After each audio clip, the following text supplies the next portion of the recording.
Welcome back to the Backlog Podcast. I'm David Gumley, Managing Director at Adaptivate Australia, and I'm delighted to be joined today by one of rugby league's most celebrated players, Anthony Minichiello. Mini, welcome. Dave, thanks for having me, mate. Appreciate it. Mini, you've had an incredible journey from captaining the Roosters and winning premierships to building a thriving health and wellness business. What I'd like to explore today is understanding some of those habits, disciplines, and mindset that carried you through the football field, now into the boardroom. Yeah, for sure. So if we start at the beginning, what are some of those habits and rituals that served you well in your sporting career that you now use today? Look, I think any sport gives a young child, any boy or girl, the ability to have a good, strong work ethic, sacrifice, teamwork if you're playing in a team sport, or even individual sports. There's a team around you, so you have to work with your team to try and get the best out of yourself. So, those qualities: teamwork, work ethic, sacrifice, persistence and consistency. All those qualities is what you need to succeed in life. And that's what we promote it in my own business, MiniFit. We're dealing with a lot of kids, but those things are really that's what taught me to try and succeed in whatever I'm put my sort of passion to. I remember my parents, and especially my dad, he would always say, if you don't have a good, strong work ethic, you'll never get anywhere in life. That's my number one is work hard for it, be consistent with it, and you'll reach your goals if you're willing to do that. And can you walk us through like a day in your life when you're as an elite athlete to what it is today? Like just what some of those routines, some of those. Yeah, sure. So early days when I first signed at the Roosters, I was 16 and I was in year 10 at school, Liverpool Patrician Brothers. We actually finished in year 10. You had to move on to year 11 and 12 down the road. But I got signed late in that year, and I said to my parents, that's it, I want to play first grade for the Roosters. But both of my parents said, no, you go for it, for sure, but you either need to finish year 11 and 12 or go get yourself a trade. So I wasn't really fond of school. I went to school for PE. So I got myself a trade. My dad helped me get a job as a joiner, cabinet maker, out at Austral. So I was living at Liverpool. Austral's another 15 minutes further west. I would start early at 7 a.m, finish by 3, and then have to drive all the way into the east to train for the Roosters. So I did that for 3 years, where I would be, up at 6:30, work all day, travel with the old roads and the old M5. Yeah. It took an hour and a half back then to work, to training, come home, eat dinner late at night, and go to bed and do it all again. So that was a good sort of foundation I had built up of strong work ethic in my early years.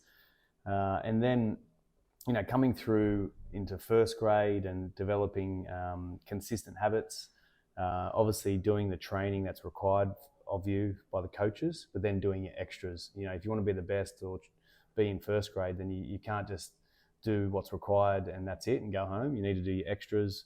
So I would always do the training required, do my extras, and then also visualization was really huge for me. Visualizing what I wanted out of this week's game, or pushing through fatigue, all those types of things. Those were my 3 things that I had to get ticked off through the week to feel confident going into a game.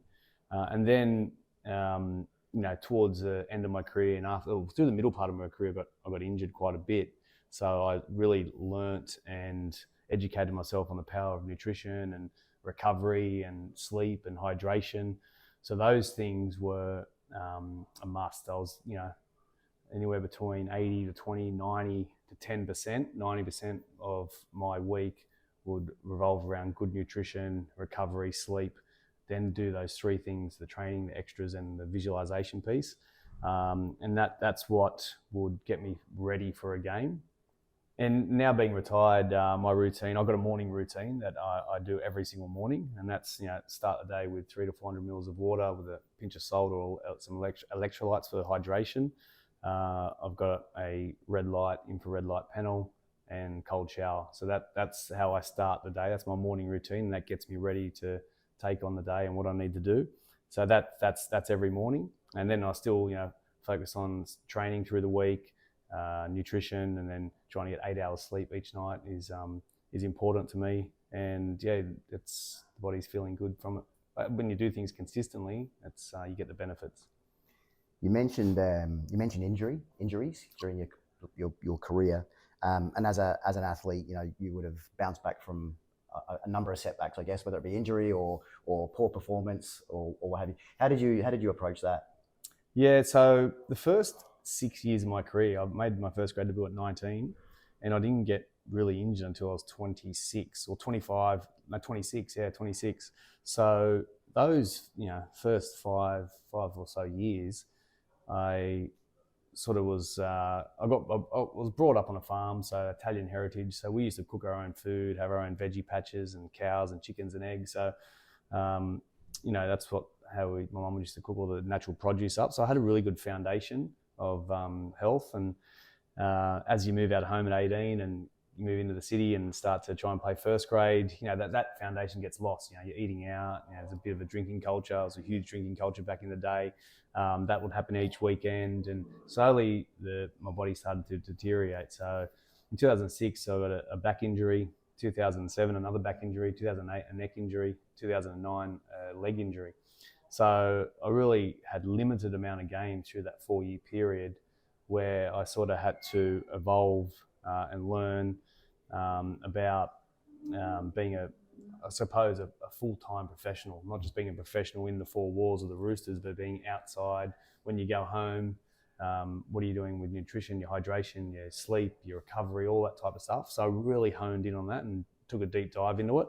And I just saw my body recover and repair over time, and that's what gave me a passion for it.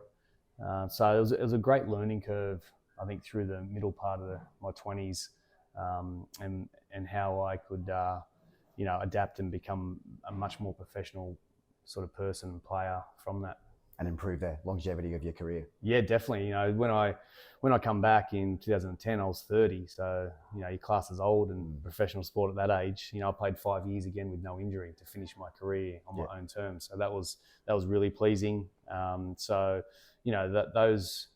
although it was tough at the time, they were huge learning curves, and that's the reason why I actually started my business, MiniFit. I just registered the name in 2010 because through that period where I was injured, you have to have a backup plan, don't you? If I don't come back and play first grade again, what am I going to do?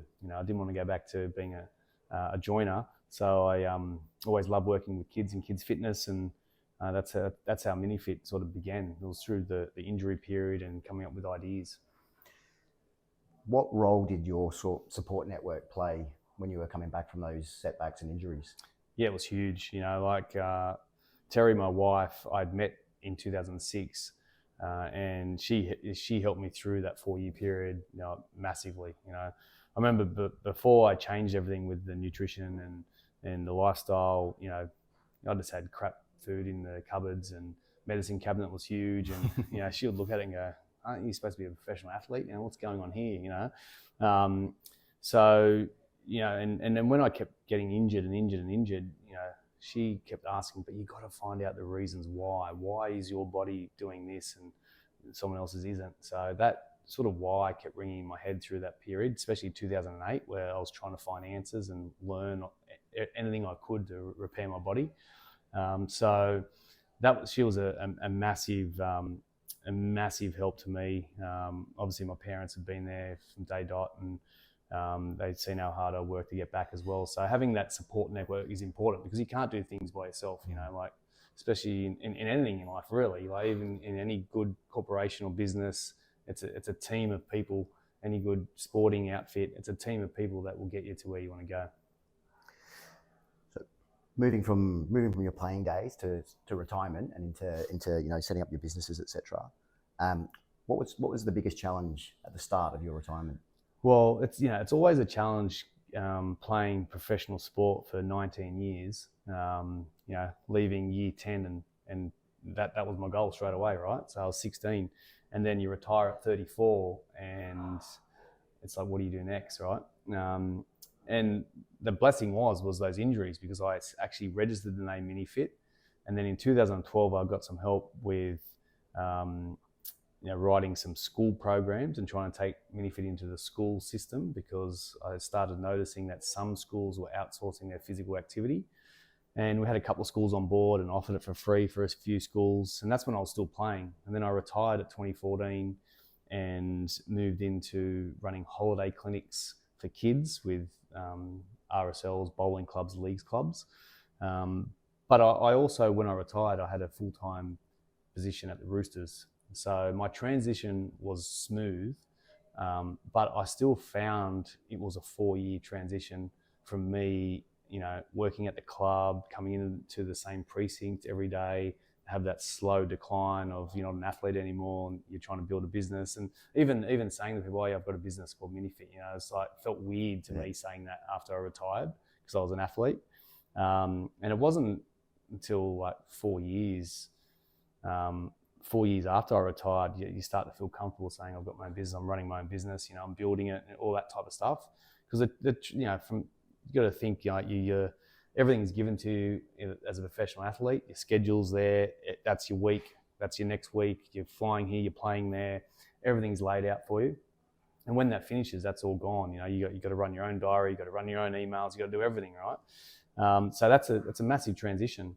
And I know why people struggle with it, because if they're not connected to a club and they've chopped and changed through their career, then when they finish, they're just left out on their own to do this. And I was lucky that I had the Roosters to come into every day and to help me out and to transition into my own business. And very grateful for that. And even though the transition was smooth, I still think it took 4 years.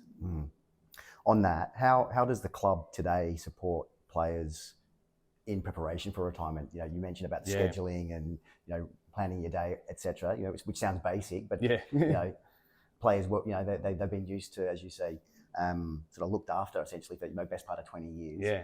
What does the club do today to help those players prepare? Well, in the younger space, if you're under 21s, and this is a blanket rule with the NRL, if you're under 21 and you're playing in the 16s, 18s, 19s, wherever it may be, you need to be working or studying, otherwise you're not allowed to play, which is great. So there's always a backup plan for these young kids. And then in the first grade level, they can study or pursue what they like, and that is partly funded by the NRL as well. So the education around planning for after your career becomes really important, because it just doesn't take say someone's retiring that year, I'm going to plan that year. It takes longer than a year to plan for after footy, and not many people know about that, because in the world of sport, things happen really quick.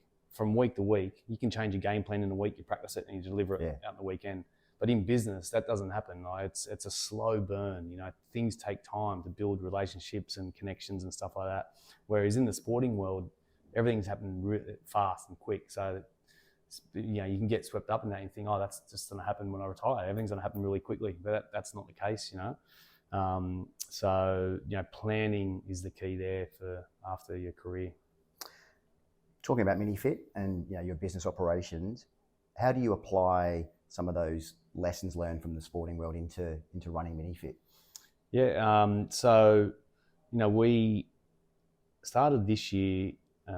Just myself and my GM did it, where we went through a little leadership thing, and we created a vision and a mission statement for our business.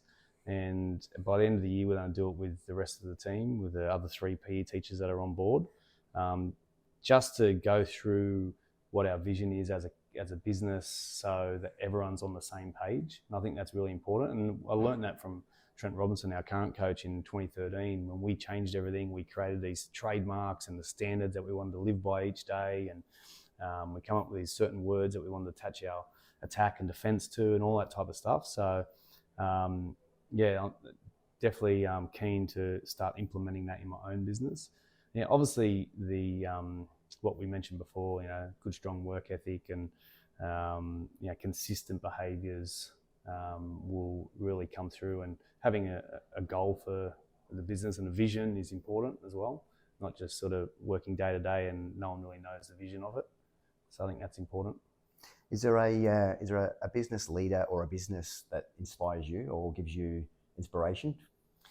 Oh, there's lots, I suppose. A good friend of mine, and he's my accountant as well, Anthony Bell, he's got a really strong business You know, he's someone that I speak to regularly on strategy and stuff like that. But there's also, like, you know, the guy Aaron McKenzie, the guy that I trained with, and I learned all this nutrition information off and dived into it. You know, he's definitely a mentor of mine as well, and training with him still now, and, you know, learning what he's adapting into his business and what other, you know, different sort of recovery modalities or nutrition tips and stuff like that is really interesting to me as well. So I think, you know, having mentors and people that you can lean on is really important. As someone who's been used to, you know, operating at a high performing culture here at the Sydney Roosters, how do you get your team? How do you sort of create that high performance culture within your business and with your staff and people? Yeah, so, you know, ever since I come to the Roosters, like the leadership from top down, you know, Chairman Nick Politis, no more passionate person about the Roosters than Nick. You see how strong his leadership is, and then the board really back him as well. And it's just from the top all the way down. It just filters down. So from the board level to the staff, the commercial staff, the whole team behind the four walls of the Roosters, then it goes down into the coaching staff and players. It just filters down from the top, and it just drip feeds down. So if you've got sort of strong leadership at the top, then that definitely carries through. So yeah, for me in my business, which we're small at the moment but growing, for me it's still getting out there and getting my hands, not, you could say getting your hands dirty, but getting out there and running programs with my PE teachers and seeing how, you know, myself and the other teachers want to deliver our programs to the children, sort of uplifting them, giving them confidence, building their self-esteem is really important in the MiniFit. You know, you know, teaching them how to grow up healthy and strong. You know, we've got 5 foundations. Obviously, physical activity is one. You know, hydration, nutrition, sleep, screen time. Mm-hmm. So we, you know, if it's a 10-week program through the school, we spend 2 weeks on those foundations mixed in with our physical education. So we give them tips to go home with, and, you know, trying to set them up and create healthy habits at a young age, so then they're lasting as they move into their secondary years. That's a massive thing at our business. That's what we try and teach. And just to sort of wrap things up, what does the future state of MiniFit look like? What's the plan, the vision? The vision is to keep growing in New South Wales, and then not trying to sell it off, but, like, you know, partner with a company that wants to take it Australia wide. Like, the more kids that we can reach is what we want, really. You know, we want to give these kids tools to have these healthy habits so they can grow up healthy and strong. You know, it's you know, in this modern age, there's ultra processed food all around us. You can hit a button and it gets delivered to you. You can be on the screen all day, all night. So getting kids moving again, getting them interacting and socializing is really important for their mental health, firstly. But also, we know how good exercise is for our physical health, but just building new connections and not meeting people on the screen, you know, meeting people face to face again and making new friends. That's what sport gives lots of people. So the more kids that we can reach, the better. You know, we're just in New South Wales at the moment, but I'd love to grow that Australia wide, and, you know, New Zealand, who knows? Yeah. Mini, what a ride. Thanks for sharing your story with us today. I look forward to seeing what comes next. I appreciate it, Dave. Thanks for having me. Cheers, Mini. Thank you. Thanks, mate.